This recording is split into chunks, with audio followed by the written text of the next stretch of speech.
আপনার বয়স যখন 15 বছর ছিল তখন আপনি কি করতেন? আমি কি করতাম? আমাদের এই প্ল্যাটফর্মে তো ওই বয়সে অনেক দর্শক রয়েছেন, তারা কি করেন? ভাই সেই বয়সটা হাসি আনন্দে খেলে বেড়ানোর, স্কুলে, পাড়ায়, মহল্লায়।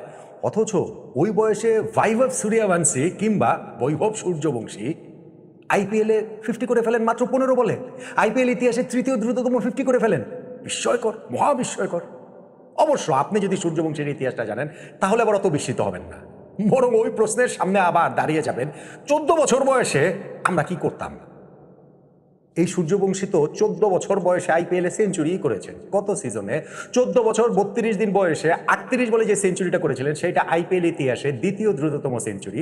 নতুন সিজনের প্রথম ম্যাচটাতে 15 বছর 3 দিন বয়সে 15 বলে যে 50 করলেন, যেটা আইপিএল এর তৃতীয় দ্রুততম 50, তাতে তাই আর অবাক হওয়ার কি আছে। বরং ওই প্রশ্নটাই তিনি আরও একবার উস্কে দিলেন যে ভারতীয় ক্রিকেট ইতিহাসে সচিন টেন্ডুলকারের পর সবচেয়ে প্রতিভাবান বালক ব্যাটসম্যান কি এই বৈভব সূর্যবংশী কিনা। গত মৌসুমের মতো এই মৌসুমের শুরুটাও সূর্যবংশীর জন্য হলো বিস্ফোরক, রাজস্থান রয়্যালসের জন্য বিধ্বংসী। কেননা 47 বল হাতে রেখে 8 উইকেটের একটা জয় তারা পেয়েছে চেন্নাই সুপার কিংসের বিপক্ষে। সেই ম্যাচে টার্নিং পয়েন্টের আলোচনা তো করছি এবং তাতে সূর্যবংশীর ইনিংসটা আসতেই হবে। আরও কিছু আলোচনার বিষয় কিন্তু রয়ে গেছে। রাজস্থান রয়্যালসের টার্গেট ছিল 128 রান, সেই টার্গেট তারা অ্যাচিভ করবে বোঝাই যাচ্ছিল।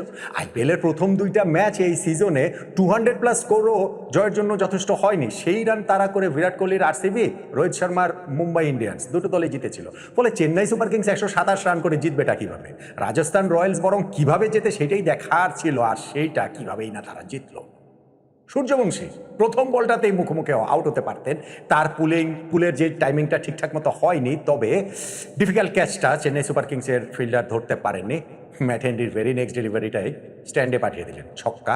ম্যাট হেনরিকে এরপর আরও একটা ছক্কা মারলেন তার স্লোয়ারে, যেইটাতে পাওয়ার জেনারেট করে ডিপ থার্ড ম্যান এবং ডিপ পয়েন্টের মাঝামাঝি জায়গা দিয়ে দুর্দান্ত শট।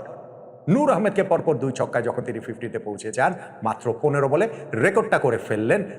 সর্বকনিষ্ঠ তো বটেই, এবং বলের হিসাবে তৃতীয় দ্রুততম, সবচেয়ে দ্রুততম তার ব্যাটিং পার্টনার যশস্বী জয়সওয়াল 13 বলে করেছিলেন আইপিএলের 50।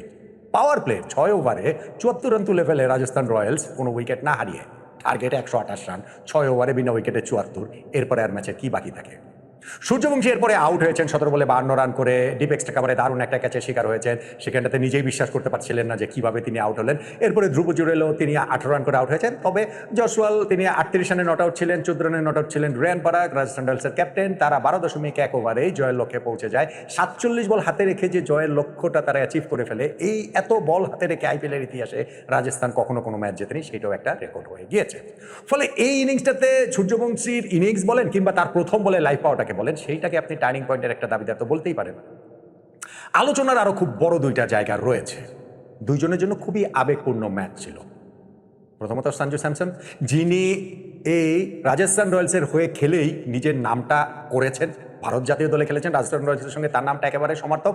এই সিজনটাতে তাকে রাজস্থান ছেড়ে দিয়েছে, চেন্নাই সুপার কিংসে এসেছেন এবং প্রথম ম্যাচে পুরনো দল রাজস্থান রয়্যালসের তিনি মুখোমুখি হয়েছেন। যদিও খুব একটা সুবিধা করতে পারেননি, মাত্র 6 রান করেই তিনি আউট হয়ে গিয়েছেন ওইখানে নান্ডে বার্গারের বলে।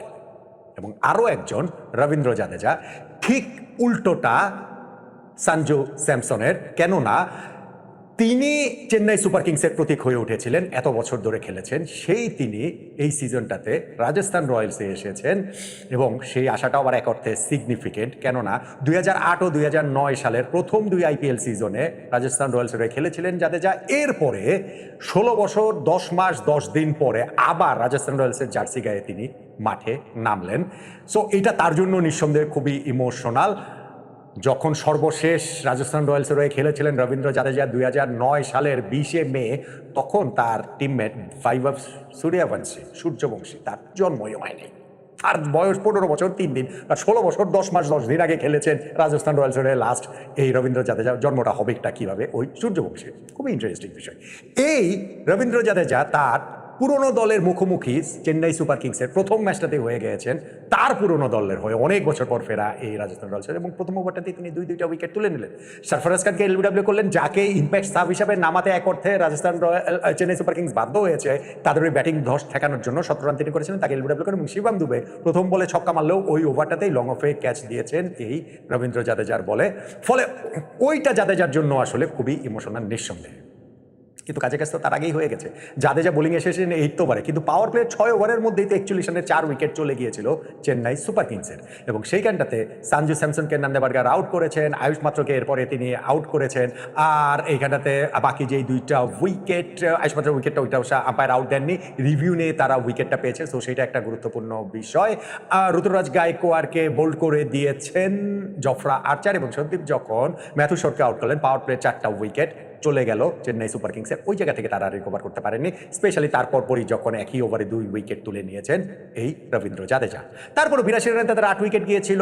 এইখান থেকে 127 পর্যন্ত যেতে পেরেছে জেমি ওভারটনের 36 বলে 43 রানের ইনিংসটার সৌজন্যে। কিন্তু সেইটা যে গুড এনাফ হবে না তা তো বোঝাই যাচ্ছিল। তাহলে এই যে ম্যাচটা হলো, সেই ম্যাচটাতে আলোচনার জায়গা থেকে অবশ্যই এই বৈভব সূর্যবংশীর ইনিংসটার কথা বলতে হবে সঞ্জু স্যামসনের তার এই পুরনো দলের মুখোমুখি হয়ে ব্যর্থতা, এবং রবীন্দ্র জাদেজার পুরনো দলের মুখোমুখি হয়ে তার এই সাফল্য। 6158 দিন পর আবারও ওই পুরনো দলের জার্সি তিনি গায়ে চাপিয়েছেন রাজস্থান রয়্যালসের, যেই গ্যাপটাও আসলে একটা রেকর্ড। এর মধ্যে আসলে টার্নিং পয়েন্ট কোনটা? সূর্যবংশীর ওই ক্যাচ ড্রপটা? আমার কাছে সেটা মনে হয় না। আমি যদি টার্নিং পয়েন্ট বলি তাহলে ম্যাচের শুরুর পাওয়ার প্লেতে আসলে চেন্নাই সুপার কিংস হেরে গিয়েছে, যখন তারা 41 রানে 4 উইকেট হারিয়েছে।